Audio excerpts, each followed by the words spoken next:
sabem qual é a carta que estamos estudando? Gálatas. E o capítulo que vamos estudar hoje é o capítulo 6, todo o capítulo 6.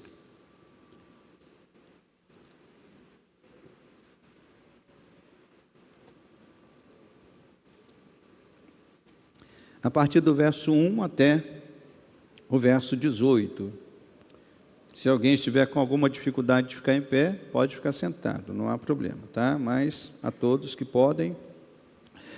Irmãos, se alguém for surpreendido em alguma falta, vós que sois espirituais, corrigi-o com espírito de brandura e guarda-te para que não sejais também tentado. Levai as cargas uns dos outros, e assim cumprireis a lei de Cristo. Porque se alguém julga ser alguma coisa não sendo nada, a si mesmo se engana. Mas prove cada um o seu labor, e então terá motivo de gloriar-se unicamente em si e não em outro. Porque cada um levará o seu próprio fardo. Mas aquele que está sendo instruído na palavra, faça participante de todas as coisas boas aquele que o instrui. Não vos enganeis, de Deus não se zomba, pois aquilo que o homem semear, isso também ceifará. Porque o que semeia para a sua própria carne, da carne colherá corrupção. Mas o que semeia para o Espírito, do Espírito colherá vida eterna. E não nos cansemos de fazer o bem, porque a seu tempo ceifaremos, se não desfalecermos. Por isso, enquanto tivermos oportunidade, façamos o quê, meus irmãos? E façamos o bem a quem? A todos, mas principalmente aos da família da fé. Vede com que letras grandes eu vos escrevi de meu próprio punho. Todos os que querem ostentar-se na carne, esses vos constrangem a vos circuncidardes, somente para não serem perseguidos por causa da cruz de Cristo. Pois nem mesmo aqueles que se deixam circuncidar guardam a lei, antes querem que vos circuncideis para se gloriarem na vossa carne. Mas longe esteja de mim gloriar-me, senão na cruz de nosso Senhor Jesus Cristo, pela qual o mundo está crucificado para mim e eu para o mundo. Pois nem a circuncisão é coisa alguma, e nem a incircuncisão, mas o ser nova criatura. E a todos quantos andarem de conformidade com esta regra, paz e misericórdia sejam sobre eles e sobre o Israel de Deus. Quanto ao mais, ninguém me moleste, porque eu trago no corpo as marcas de Jesus. A graça de nosso Senhor Jesus Cristo seja, irmãos, com o vosso espírito. Amém. Amado Deus e amado Pai, nos voltamos agora para a Tua palavra, Senhor, suplicando mais uma vez graça e sabedoria, Senhor, para meditarmos nela, Senhor. Graça e sabedoria sobre a minha vida, que tenho a responsabilidade de maneira fiel, Senhor, transmitir a mensagem.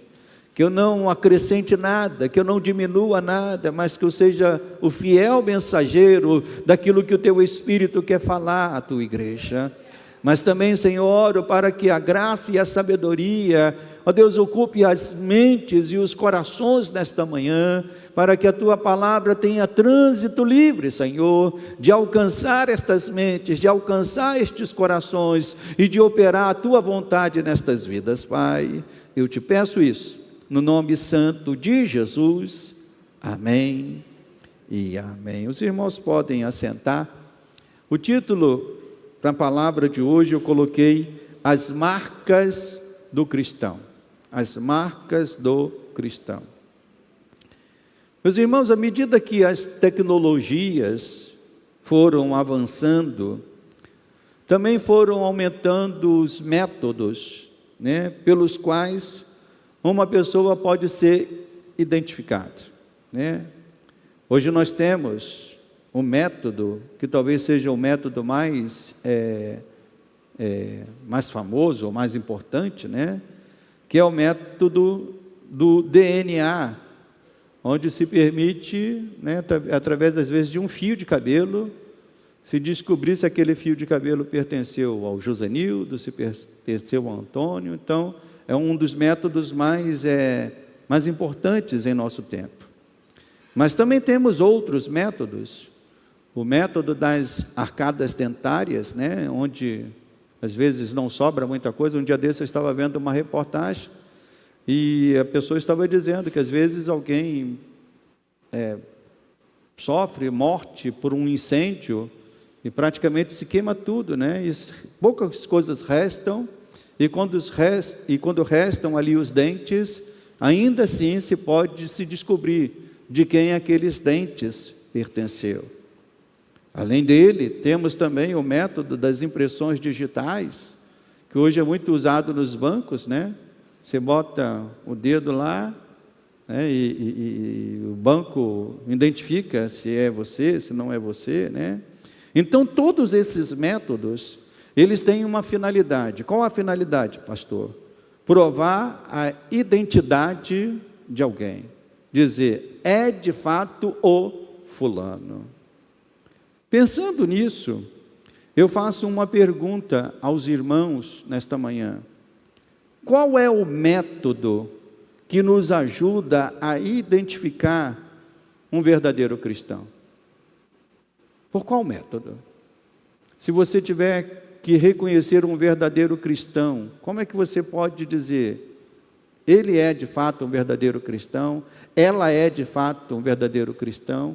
Quais seriam os critérios? Qual o método que nós teríamos que usar para podermos atestar isso? E de certa maneira, era essa a questão que o apóstolo Paulo estava respondendo aqui nesta carta. Ao longo de toda a carta, que os irmãos que acompanharam o estudo, né, o apóstolo Paulo está mostrando ao longo de toda a carta, e aqui especialmente no fim dela, Paulo está apresentando a resposta com mais clareza e de maneira mais detalhada a respeito disso. Como identificar um verdadeiro cristão? Quais são os critérios? Quais são as ações que nós podemos olhar e dizer, esse é um verdadeiro cristão? Os falsos mestres estavam usando um método errado. Ao longo da carta, Paulo combateu isso o tempo todo. Os falsos mestres estavam dizendo, se você quer ser um verdadeiro cristão, você tem que se circuncidar, você tem que cumprir a lei, você tem que guardar o sábado. E Paulo disse, esse não é um método, não é por esse caminho que um verdadeiro cristão pode ser identificado. E podemos dizer que ainda hoje, meus irmãos, os falsos métodos estão por aí. Os falsos métodos pelos quais uma pessoa quer ser considerada um cristão. Um deles é o método de uma participação na igreja. Há muitas pessoas que, pelo fato de frequentarem uma igreja, querem ser identificados como cristãos. São aqueles que frequentam igrejas, que se tornam membros, mas não tiveram as suas vidas mudadas e transformadas pelo poder de Deus.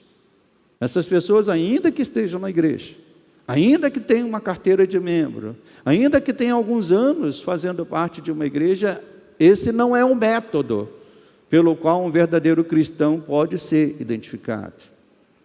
Também podemos ver, eu já ouvi isso, pessoas querendo ser consideradas cristão, ou meio cristão, vamos assim dizer, porque escutam rádio evangélica.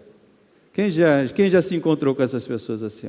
Olha, eu não estou na igreja não, mas olha, todo dia eu boto na rádio evangélica, escuto louvores, escuto os debates, escuto as pregações, como que com isso as pessoas queiram ouvir dizer, então você é quase um cristão, ou você é um meio cristão. Temos também o método de pessoas que guardam uma certa reverência formal e respeitosa sobre Deus e sobre a sua palavra. São pessoas que pensam que pelo fato de não serem ateus ou agnósticos, mas que por praticarem um deísmo vazio e uma crença artificial, estejam agradando a Deus. Pessoas que pensam que só o ateu é que desagrada a Deus. Pessoas que pensam que só o agnóstico é que desagrada a Deus. Mas alguém que diz assim, eu acredito em Deus e vivo a minha vida de qualquer jeito, Deus tem que aceitar isso. Deus tem que aceitar essas migalhas que as pessoas estejam dando. E nós vemos que os métodos ainda hoje são muitos. Mas Paulo, o apóstolo Paulo, só conhecia um método para poder revelar um verdadeiro cristão. E que método era esse, pastor? Era o método de trazer em si mesmo as marcas de Cristo Jesus. Um verdadeiro cristão é aquele que carrega as marcas de Cristo na sua vida, no seu viver, no seu falar, no seu agir, no seu testemunho. Marcas que aqui no texto relembram os casos, e quando Paulo usa aqui as palavras marcas, no grego ele usa a palavra estigmata, e a palavra estigmata era muito usada para poder referenciar as marcas que um escravo trazia no seu corpo. As marcas dos açoites, as marcas geradas pelo trabalho pesado e forçado que tinham que fazer. Então Paulo usa esse termo, estigmata, para poder dizer, eu carrego as marcas de Cristo Jesus. Então na vida de um cristão, meus irmãos, essas marcas são geradas por algumas ações que Paulo nos mostra aqui nessa parte final da carta. E eu quero trazer isso aos irmãos, Deixa a sua Bíblia aberta. Ele começa falando de algo, de uma probabilidade muito alta. No verso 6, capítulo 6, verso 1, ele diz, irmãos, se alguém for surpreendido em alguma falta, vós que sois espirituais, devem fazer o quê, meus irmãos? Fingir que aquilo não existiu? Não. Corrigir? Mas corrigir de qualquer jeito? Não. Com espírito de brandura. E guarda-te, para que não sejais também tentado. Então, essa é uma probabilidade muito, eu diria que altíssima de acontecer. Alguém ser surpreendido numa falta. Porque a Bíblia diz que todos nós somos pecadores, falhos. Então a probabilidade é muito alta. Sabendo que todos nós somos pecadores, isso é algo que pode acontecer a qualquer um de nós. E quando isso acontecer, como estas situações devem ser tratadas? O apóstolo Paulo aqui nesta parte do texto nos traz 3 instruções. Somente nesse versículo, Paulo nos traz 3 instruções. A primeira, a respeito de quem deve fazer. A segunda, de como fazer. E a terceira, Paulo traz um alerta a nós. Primeira pergunta, quem é que deve fazer? Quando houver um problema em que necessita de correção, quem é que deve fazer essa correção? O texto responde, se alguém for surpreendido em alguma falta, vós que sois o quê, meus irmãos? Quem é que deve fazer? Aqueles que são espirituais. Aqueles que são guiados pelo Espírito. Aqueles que, como nós aprendemos na semana passada, que aqueles que são guiados pelo Espírito manifestam o quê? Quem é que se lembra do capítulo 5? Qual é o fruto do Espírito? Quem pode me falar aí algumas características do fruto do Espírito?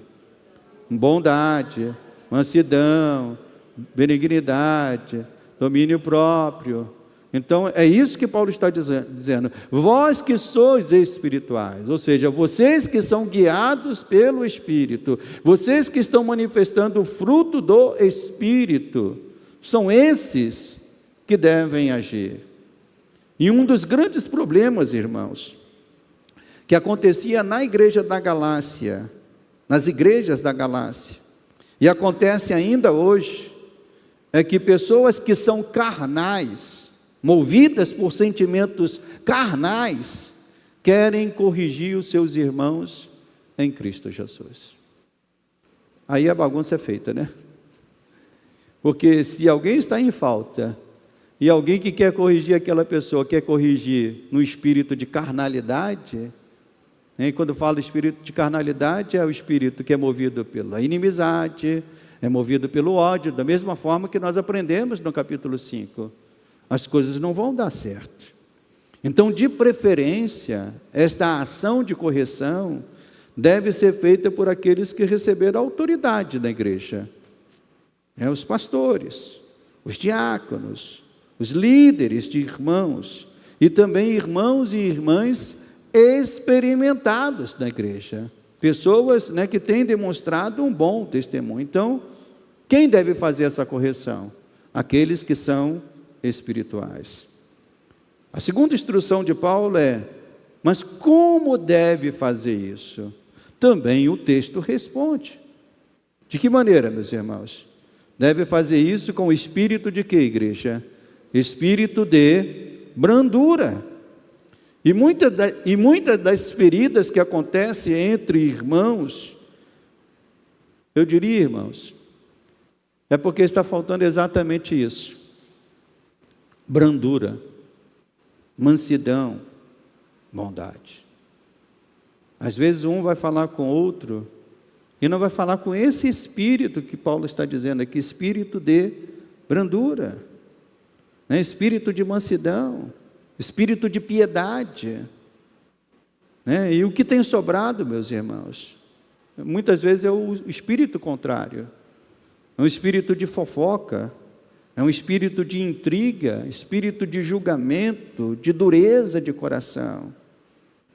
Ano que vem, eu estarei completando 40 anos que sou cristão. E eu posso afirmar que as pessoas que mais fazem bem, ouça isso, eu posso afirmar que as pessoas que mais fazem bem à igreja são aquelas que agem com o espírito de brandura, de mansidão e de conciliação. Muitas vezes são chamados de bobos. Muitas vezes são chamados de, querem ser os santarrões na igreja. Mas as pessoas estão confundindo. Na verdade, é o espírito de brandura, é o espírito de mansidão, é o espírito de conciliação. Não, então, que isso aconteça mais na igreja. É que esse espírito seja o espírito que marque. E quando esse espírito está sendo revelado em nossa vida, é aí que nós podemos identificar: ali tem um cristão, ali tem uma cristã. Porque ao invés de falar com dureza, ao invés de falar com rispidez, e às vezes até a própria pessoa, por sua, eu diria que natureza humana, tenderia a fazer dessa maneira. Mas porque é guiado pelo Espírito, o que acontece? O Espírito fala: opa, espera aí. Sexta-feira nós tivemos aqui a nossa reunião de homens, né? Tivemos depois da reunião uma peixada aí maravilhosa que os irmãos prepararam. Enquanto estávamos comendo lá, aí surgiu as conversas, né? E um dos irmãos ali conversando falou assim: pastor, eu não daria para ser policial, não. Aí eu falei para ele: mas você está pensando que não daria para ser policial pelo seu jeito de ser. Mas se o Espírito te mudar, se o Espírito te transformar, é exatamente isso que acontece, irmãos. Pelo nosso jeito, nós faríamos errado. Mas porque temos o Espírito nos guiando, nós podemos agir com o espírito de brandura. Não é você que tem o espírito de brandura. Não é você que tem o espírito de mansidão. É o Espírito Santo que tem essas coisas e traz sobre a nossa vida. E nos faz ser homens e mulheres mansos, bondosos, que venham agir com brandura e que venham agir com piedade. E a última instrução de Paulo nesse verso é um alerta: guarda-te. E ao fazer isso, guarda-te. Devemos colocar, meus irmãos, vigia em nossos corações, para que nenhum sentimento que não seja o sentimento de servir, de amar e de cooperar para o corpo de Cristo faça morada na nossa vida. Se Deus está te permitindo falar uma palavra para aquele irmão, para aquela irmã, que vai ajudá-lo, que vai corrigi-lo, não faça isso buscando qualquer outra coisa que não seja, servir, amar e cooperar para o corpo de Cristo. Esta semana, eu assisti uma notícia muito triste, de um homem que foi assassinado no seu escritório, que trabalhava. Fiquei muito triste com isso, E ele foi assassinado no escritório que trabalhava, numa área comercial. E isso aconteceu porque aquele prédio não tinha um vigia, não tinha um porteiro que pudesse impedir a entrada de estranhos. Entenda, meus irmãos, que a dinâmica que acontece no mundo espiritual também é a mesma. Há sentimentos, há pensamentos vindos da parte do diabo que querem entrar no nosso coração, que querem entrar na nossa mente. E se não tiver vigia no nosso coração, o que esses sentimentos vão fazer? O que vão fazer, meus irmãos? Vão entrar, vão se estabelecer ali e vão trazer morte. Então, assim como aconteceu no sentido físico, onde uma pessoa mal intencionada entrou naquele lugar e trouxe morte, assim também é no mundo espiritual.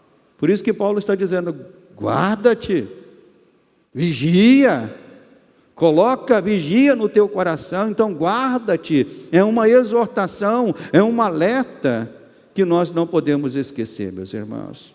E o modelo de igreja sadia e vibrante que podemos extrair aqui das cartas de Paulo, e especialmente desta carta, é um modelo de igreja, meus irmãos, onde os irmãos, em amor, guiado pelo Espírito Santo, estão colocando a mão na massa e levando as cargas uns dos outros. Olha o que diz aqui no verso 2 em diante: levai as cargas uns dos outros, e assim cumprireis o que, meus irmãos?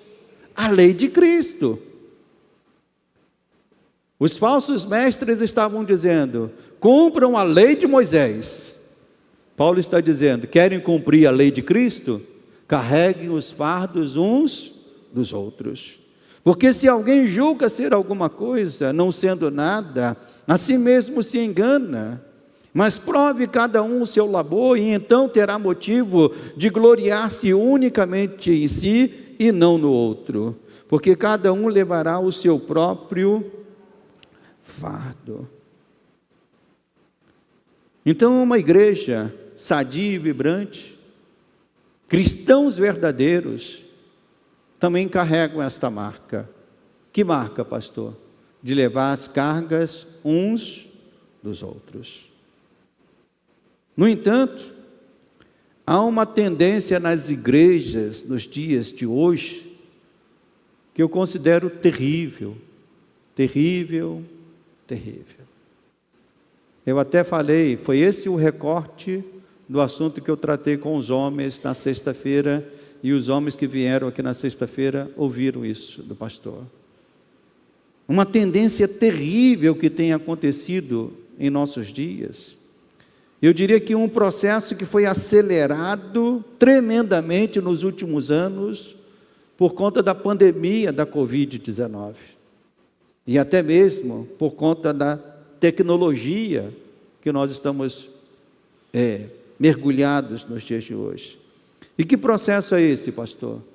Eu chamo ele de o processo do distanciamento social. Na época da pandemia, as pessoas foram ensinadas até como lavar as mãos. Quem se lembra dos programas? Quem se lembra das reportagens? Dos especialistas que foram para a televisão para te ensinar a lavar a mão? Tinha que lavar até aqui, Lavar aqui. De higienizar as mãos, de colocarem máscaras.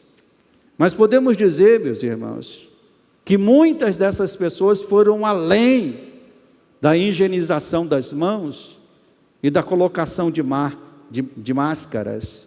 Pessoas que foram além, não apenas lavaram as mãos, não apenas colocaram máscaras, mas pessoas que foram além, trancando seus corações,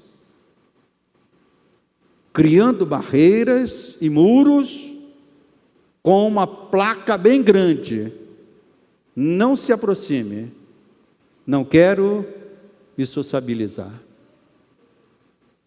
A pandemia fez isso. Eu diria que a pandemia acelerou isso. Fez com que, além do distanciamento social, nós sofrêssemos na igreja um outro distanciamento, o distanciamento espiritual. De muitos não quererem mais saber a respeito um dos outros, né? De não quererem mais se sociabilizar, de quererem mais fazer da igreja, né, como se fosse um clube, onde eu entro e saio, não quero saber da vida de ninguém, não quero que ninguém saiba da minha vida. Mas eu pergunto, isso é cristão, meus irmãos? Isso é cristão, igreja? Pela natureza da igreja, a natureza da igreja está aqui, a natureza de ser cristão está aqui, é levar as cargas uns dos outros, é compartilhar, é dividirmos. E eu pergunto aos irmãos: você sabe dizer quais são os irmãos ou irmãs da igreja que estão padecendo alguma doença grave? Você sabe me dizer? Você sabe dizer quais irmãos ou irmãs estão padecendo algum tipo até mesmo de depressão nos nossos dias? Você sabe dizer quem ficou desempregado e está precisando de um socorro? Hoje nós estamos vivendo uma época, irmãos, nas igrejas, em que o distanciamento social e espiritual se tornou uma regra. Nós estamos indo para longe do que a Bíblia está nos ensinando. E a minha oração é que isso seja quebrado no nosso meio. Isso seja quebrado entre nós. Nas quartas-feiras, nós temos aqui o nosso culto de oração. E geralmente, eu faço, para quem participa do culto de oração, já sabe disso, né? Geralmente eu faço uma pergunta sobre quem tem algum pedido de oração para colocar. E nestes momentos, tem surgido oportunidades para sabermos dos fardos que nossos irmãos estão carregando. E às vezes são fardos pesados. Quarta-feira nós tivemos aqui um irmão falando de um fardo pesado, que ele vai ter que carregar daqui para frente. Nós chamamos ele aqui na frente, oramos por ele, e depois no final do culto foi muito bacana que muitos irmãos foram abraçar ele, dizer: irmão, pode contar comigo, nós vamos estar em oração por você. Irmãos, isso é ser crente, isso é ser igreja, isso é carregar a marca de Cristo Jesus. Amém, meus irmãos? Então que Deus nos desperte para isso, para que a gente quebre esse distanciamento espiritual. Na época da Covid, muitos disseram assim: o mundo não vai voltar a ser mais o que era. Nós agora estamos vivendo um novo normal. Eu rejeito isso, irmãos. Eu quero viver o normal que a Bíblia nos ensina. E o normal que a Bíblia nos ensina é uns carregando os fardos uns dos outros. É um sabendo das lutas, é um, compartilhando desses momentos. Então, vamos pedir a Deus, vamos orar para que isso seja quebrado em nosso meio. Prosseguindo um pouco mais no texto, o apóstolo Paulo usa uma metáfora. Mas aqueles que estão sendo instruídos, verso 6, na palavra, faça participante de todas as coisas boas aquele que o instrui. Não vos enganeis, de Deus não se zomba, pois aquilo que o homem semear, o que, meus irmãos? e isso também ceifará. Porque o que semeia para a sua própria carne, o que vai colher, meus irmãos? Da carne vai colher corrupção, mas o que semeia para o Espírito, do Espírito colherá a vida eterna. Então, prosseguindo um pouco mais no texto, o apóstolo Paulo usa uma metáfora bem conhecida da agricultura. Em parte, para nos mostrar como também é o desenvolvimento da vida espiritual. A metáfora é a da semente e dos seus frutos, E é uma lei que está aqui da Bíblia, mas é conhecida uma lei universal. Uma lei que todo mundo sabe, é uma lei que muitas vezes os pais usam para ensinar os filhos. Meu filho, aquilo que você fizer para os outros, é isso que você vai colher, Então, universalmente, essa lei é chamada a lei da semeadura. O que o homem semear, isso também ceifará.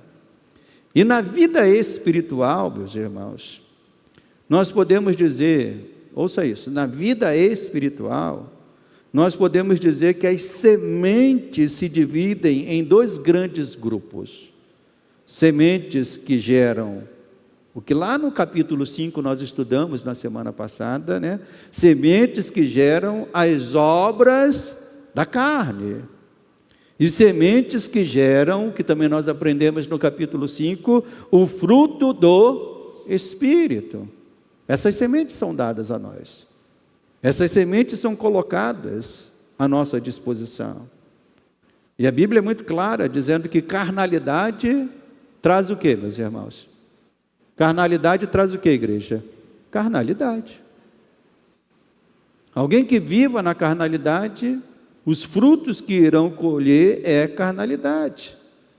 Se alguém planta fofoca, vai colher o quê, irmãos?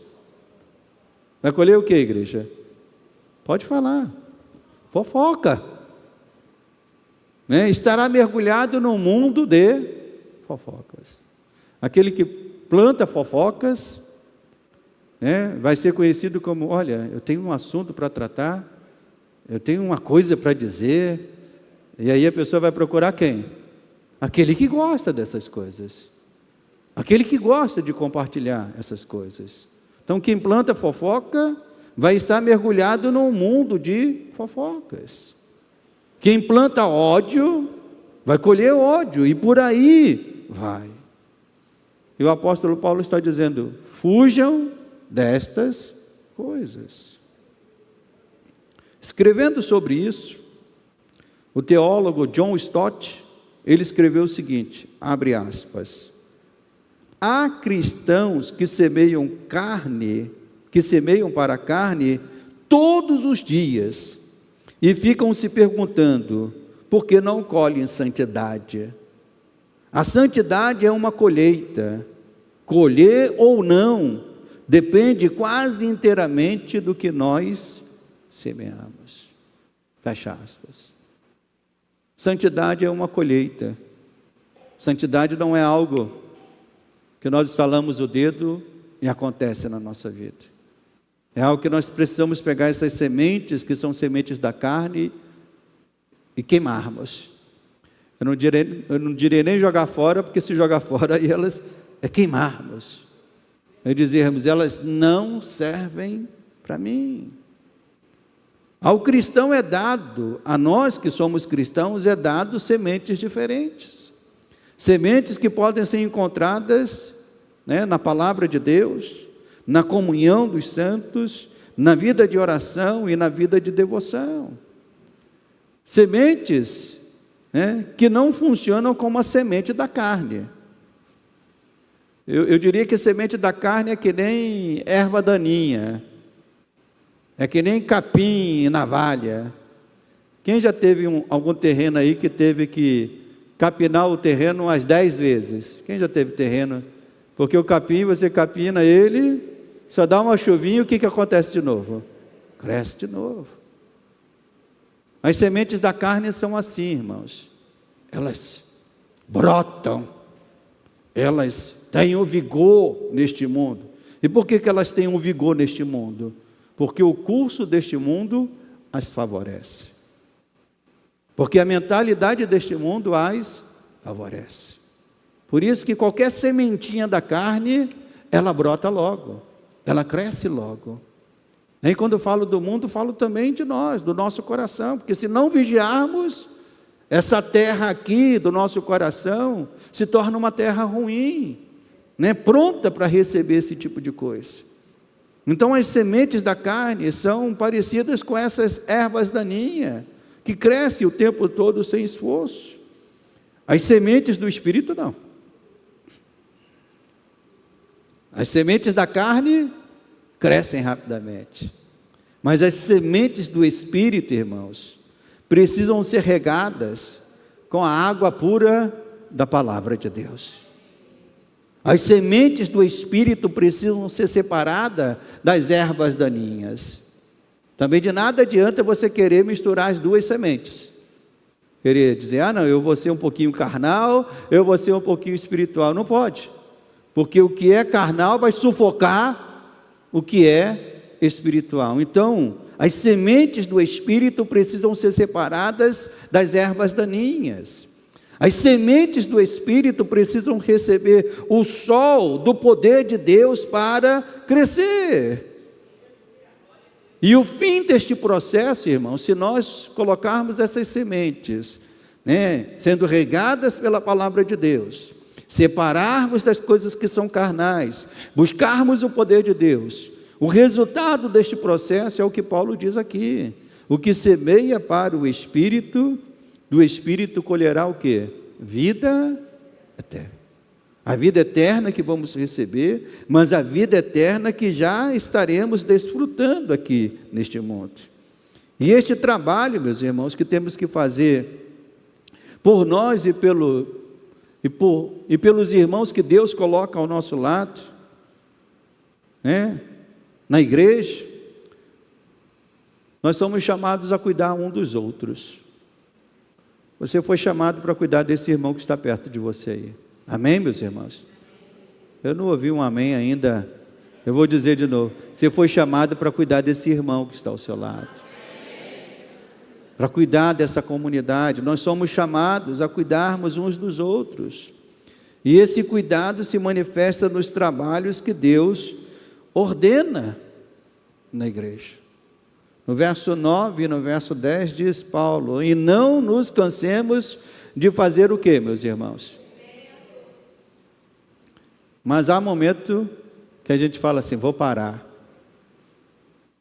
Há momentos que a gente diz assim, cansei de ser bobo. Vem esse sentimento. Mas Paulo diz, opa, não nos cansemos de fazer o bem.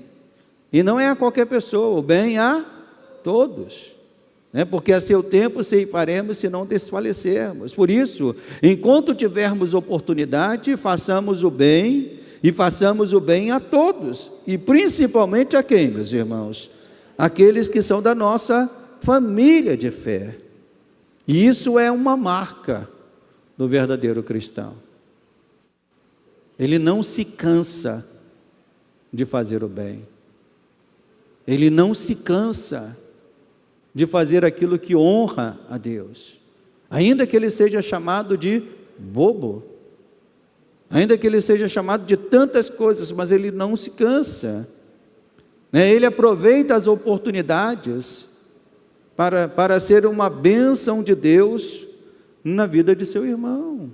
Irmão, Deus nos dá essa oportunidade de sermos bênção na vida uns dos outros. No final de sexta-feira, era umas 11 e pouca da noite, eu ainda não tinha desligado meu celular. Geralmente eu desligo perto de 11 horas, já 10h30, já desligo ele, mas por conta da reunião de homens, por conta de preparações para a aula que eu tinha que dar no sábado de manhã, acabei deixando ele lá, e quando eu fui pegar tinha uma mensagem. Era um neto de uma irmã, dizendo que a tia dele havia falecido lá na igreja no lote 15. Uma irmã que a igreja lá tem 25 anos, ela era membro da igreja 25 anos. Uma senhora. Né? E muito querida, nossa. E quando Denise ouviu o áudio, ela já... Não me diga que é a irmã Ritinha. E a minha oração, quando nós fomos orar pela família, a minha oração foi dizer: Senhor, obrigado. Porque essa irmã era uma senhora da igreja, pequenininha, bem baixinha, bem baixinha.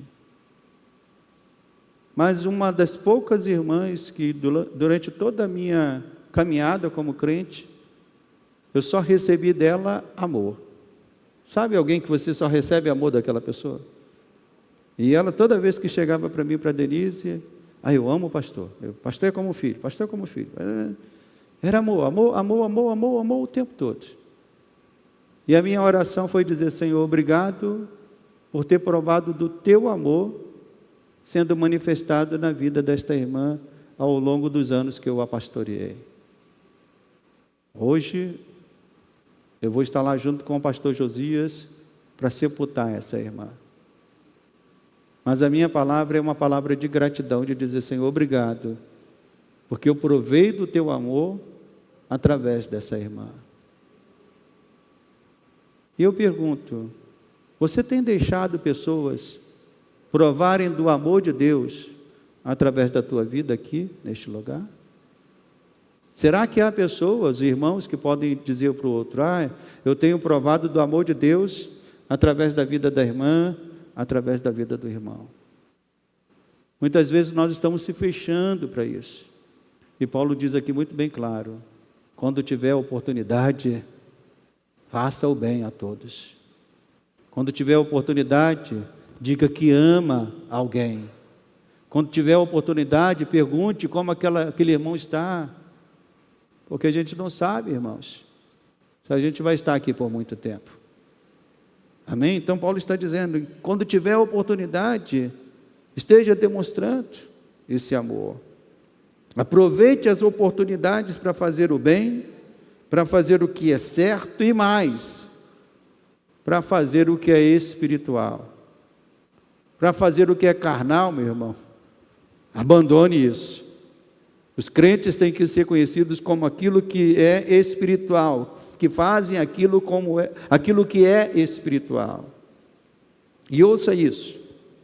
Também uma palavra de John Stott. Ele diz: o serviço cristão ativo é um trabalho cansativo e exigente. E é verdade. Você ser um cristão de verdade, irmãos, isso é cansativo. Ser crente de verdade é algo cansativo. Quem concorda com o pastor? É cansativo. É algo exaustivo, é exigente. Nós somos tentados a desanimar, a relaxar e até desistir. E muitos têm feito isso. Tem dito assim: eu não vou ser mais um cristão bobo, não. Eu não vou ser mais um cristão. Eu ligo para o fulano, mando uma mensagem, fulano nem me responde, né? Paulo diz: não, insista nisso. Insista. É um trabalho cansativo, é um trabalho exaustivo. Mas enquanto tiver oportunidade, faça o bem a todos. Essa é uma marca de um verdadeiro cristão. E a partir do verso 11, Paulo diz assim: vede com que letras grandes eu vos escrevi de próprio punho. Então, a partir do verso 11, Paulo escreve a carta de próprio punho. O que significa isso, pastor? Naquela época, era comum alguém ditar as cartas para que um escriba ou alguém com uma letra mais bonita escrevesse, né? Naquela época não tinha computador, não tinha máquina de datilografia, né? Então as caligrafias eram algo bem apreciado, né? Eu não sei aqui das irmãs ou dos irmãos que tem uma letra bonita, né? Tem gente que tem aquelas caligrafias bonitas, né? Quem se lembra dos cadernos de caligrafia? Quem lembra? Aquelas 3 linhas, né? As 3 linhas era para você fazer a maiúscula, né? Aí nas duas linhas de baixo, ele tinha que fazer aqueles traços. Então, na época de Paulo, os escribas eram esses, eram homens que tinham a capacidade de escrever com caligrafias bonitas, né? Mas Paulo diz assim, não, essa parte da carta eu quero escrever. Então ele escreve de próprio punho. Alguns estudiosos pensam que as letras grandes que Paulo coloca aqui na carta é por conta de alguma deficiência que ele já estava padecendo e por isso escreveu de maneira desajeitada e grande. Mas o consenso entre os estudiosos é que as letras grandes eram para chamar a atenção, dizendo: o que eu vou escrever daqui para frente é muito importante e eu vou escrever de próprio punho, para que ninguém tenha dúvida que foi eu mesmo que escrevi. E na parte final da carta, nas últimas palavras, Paulo apresenta qual deve ser a motivação que marque um cristão em servir a Cristo. Qual é a motivação que deve nos impulsionar a servir a Cristo? A motivação dos falsos mestres está aqui, verso 12. Todos os que querem ostentar-se na carne, esses vos constrange a vos circuncidar somente para não serem o quê, meus irmãos? Perseguidos por causa da cruz de Cristo. Então os falsos mestres estavam sendo denunciados por Paulo. São pessoas que querem que você viva esse evangelho da circuncisão, para que vocês não sejam perseguidos por causa da cruz de Cristo. Mas a motivação de Paulo, era uma motivação diferente. Paulo estava dizendo, a verdadeira motivação para servir a Cristo está aqui. Paulo, no verso 14, ele diz: mas longe esteja de mim o que, meus irmãos? Gloriar-me senão aonde? Na cruz de nosso Senhor Jesus Cristo. Então, aquilo que os falsos mestres queriam fugir, Paulo estava dizendo, é isso que eu abraço, é isso que eu quero revelar, é a cruz de Cristo Jesus. E Paulo havia dito isso já em outras partes da carta. Em outra parte da carta, no capítulo 2, verso 19, ele diz: já estou o quê, meus irmãos? Crucificado com Cristo. Então a glória de Paulo era viver uma vida crucificada com Cristo. A glória de Paulo era carregar aqui, como ele diz aqui, olha, verso 17: quanto aos mais, ninguém me moleste, porque eu trago no corpo o quê, meus irmãos? As marcas de Jesus. E ele diz no verso 16: e todos quantos andarem de conformidade com esta regra. Que regra, meus irmãos? De viver uma vida crucificada em Cristo Jesus.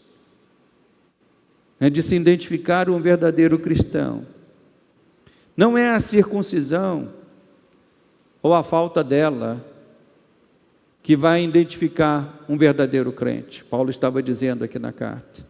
Mas ser uma nova criatura, nascida para viver uma vida, e viver uma vida de qualquer maneira, não, viver uma vida crucificada em Cristo Jesus. Por isso que Paulo insistiu tanto nessa carta, e em todas as outras cartas que ele escreveu, de sempre trazer os irmãos de volta para uma vida, de que maneira? Uma vida cristocêntrica e uma vida cruciforme. Então o verdadeiro cristão, ele é conhecido por essa grande marca. Ele vive uma vida cristocêntrica e vive uma vida cruciforme. É a cruz que deve ser revelada em nossas vidas. E Paulo sempre mostrando que a lei de Cristo não é pautada em preceitos, mas na convicção, meus irmãos, de que nós somos amados de maneira graciosa pelo Senhor. E ninguém pode querer ofuscar com as suas obras falhas o mérito da nossa salvação. A nossa salvação não vai ser conquistada por uma circuncisão. A nossa salvação não vai ser conquistada por um esforço que possamos fazer, porque todo esforço que vamos fazer será um esforço vão. É isso que Paulo está dizendo. Mas a nossa salvação é conquistada no mérito de Cristo Jesus. Amém, meus irmãos? Então note que a intenção dos falsos mestres na época de Paulo continua sendo a intenção dos falsos mestres nos dias de hoje. Eles querem suavizar e mudar o Evangelho para que esse seja mais aceitável em nossos dias. E é isso que nós vemos ainda em nosso tempo. Igrejas que suavizam o Evangelho, igrejas que tiram a cruz, igrejas que não pregam mais o sacrifício, o carregar o fardo, o compartilhar das dores, igrejas que estão suavizando o Evangelho, na tentativa de trazer mais e mais vidas. E esse Evangelho nós podemos chamar de o Evangelho secularizado, o Evangelho arco-íris, o Evangelho liberal, e que o mundo, quando vê esse Evangelho reinando na igreja, o mundo faz assim, bate palmas. Essa é uma igreja. Quando o mundo bate palmas para uma igreja, irmãos, ligue o alerta. Ligue o alerta. Quando um pastor está sendo badalado pela mídia do nosso mundo, ligue o alerta. Porque esse mundo não aceita a cruz. E esse mundo não aceita o verdadeiro Evangelho. Então, a nossa postura diante disso, irmãos, é dizer: nenhum outro Evangelho senão o de Cristo Jesus. Você pode dizer isso comigo? Nenhum outro Evangelho senão o de Cristo Jesus. Nenhum outro Evangelho senão aquele que promove a cruz. Nenhum outro Evangelho senão aquele que mata a carne e nos faz nos rendermos ao Espírito. E esse é o Evangelho que eu quero sempre ensinar desse púlpito e seguir também na minha vida. Você está disposto a abraçar esse Evangelho? Quem está disposto a abraçar esse Evangelho pregado por Paulo? Quem está disposto? Então o que eu tenho que fazer, pastor? Carregar os fardos uns dos outros. Não se cansar de fazer o bem, o que é certo, o que agrada a Deus. De entender que o verdadeiro Evangelho traz sobre nós perseguições. Em suma, viver uma vida crucificada com Cristo Jesus. Nós vamos fazer a oração para finalizar este culto, mas eu quero que após a oração, você imagine que ali na saída da igreja, haverá uma cruz, para você pegar e carregar essa cruz lá fora, testemunhando que você não pertence mais a si mesmo, mas que você pertence àquele que te comprou pelo precioso sangue. Já estou crucificado com Cristo, e já não vivo mais eu, mas Cristo vive em mim. Vamos nos colocar de pé e vamos orar. Amado Deus e amado Pai, queremos te bendizer, Senhor, por termos estudado esta carta ao longo destas últimas semanas e termos aprendido tantas e tantas lições preciosas, Senhor.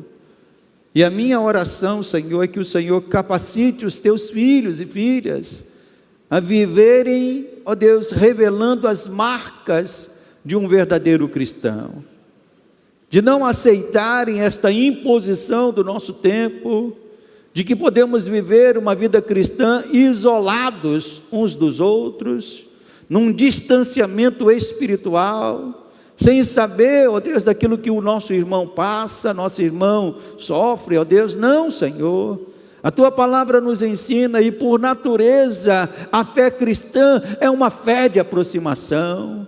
É uma fé de aproximação ao próximo, seja ele da igreja, seja ele até mesmo de fora da igreja. A tua palavra nos impulsiona isso, Senhor, que o verdadeiro evangelho é um evangelho que nos aproxima uns dos outros, que nos faz carregar as cargas uns dos outros, que nos faz chorar uns com os outros, Pai.